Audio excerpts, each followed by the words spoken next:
মানে কংগ্রেসের টিকিট মানে ওটা স্যার বেহেস্তের টিকিট বলে ভাবে বর্তমানে। আমি যেটা বুদ্ধি দিব এটা যদি এই মধ্যে যদি আপনি কথা কবের পান আপনার চাঙ্গা কাম হবে স্যার। তো কয় বলে উমর এ তুই তো কোনোদিন মিশে কথা কস নাই রে, তুই কহ দে ভাই দে বুদ্ধি দে।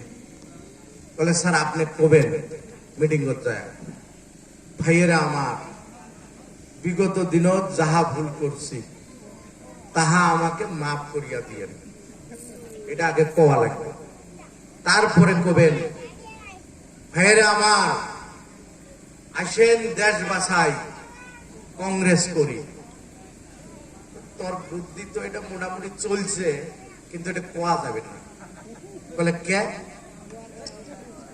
বলে এটা কোয়া যাবে নয়। বলে কে? ওই মেলা সাক্ষী আছে, এটা বলে মুশকিল আছে। কয় বলে কি? আমি তো জানি না স্যার। মানে উমর কয় আমি তো এটা জানি না স্যার, কি সাক্ষী? ওই এই ডিসি অফিসত একটা মিটিং হয়েছিল, জেলা পরিষদ সমষ্টি ডেলিমিটেশন মিটিং, সর্বদলীয় বৈঠক ডাকছে। ওই বৈঠকের মধ্যে আমি উপস্থিত আছি, আমার ছেলেও উপস্থিত ছিল, জাহাঙ্গীরও উপস্থিত ছিল, মানকেশ্বরের নান্টুও উপস্থিত ছিল। মানে যতগুলি দল আছে প্রত্যেকটা দলের সভাপতি, সেক্রেটারি এবং কিছু কিছু বাসা বাসা নেতা উপস্থিত ছিল। ডিসি মহাশয়কে জিজ্ঞাসা করছিল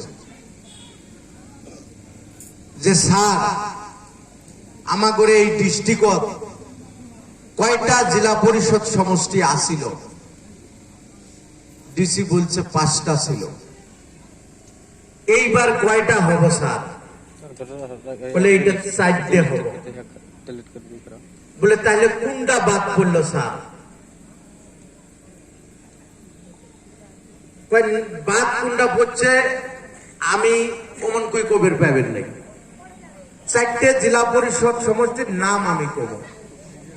একটা হল কাকরিপাড়া, একটা হল কালাপানি, একটা হল ফেকামারি, একটা হল শালমারা। মাঝর থেকে কোনটা বাদ হচ্ছে? সুকসর। এই সুকসর বাদ হচ্ছে। আমি নিজের ভিড়ে বাঁচাবের পাই নাই। আমি যদি কই দেশ বাঁচাবো এটা ঢেল খাওয়া হবে না? তাহলে ঘটনা জানস তুই যে আমাকে এই বুদ্ধি দিস। বন্ধুরা আমার, সিরিয়াস কথা,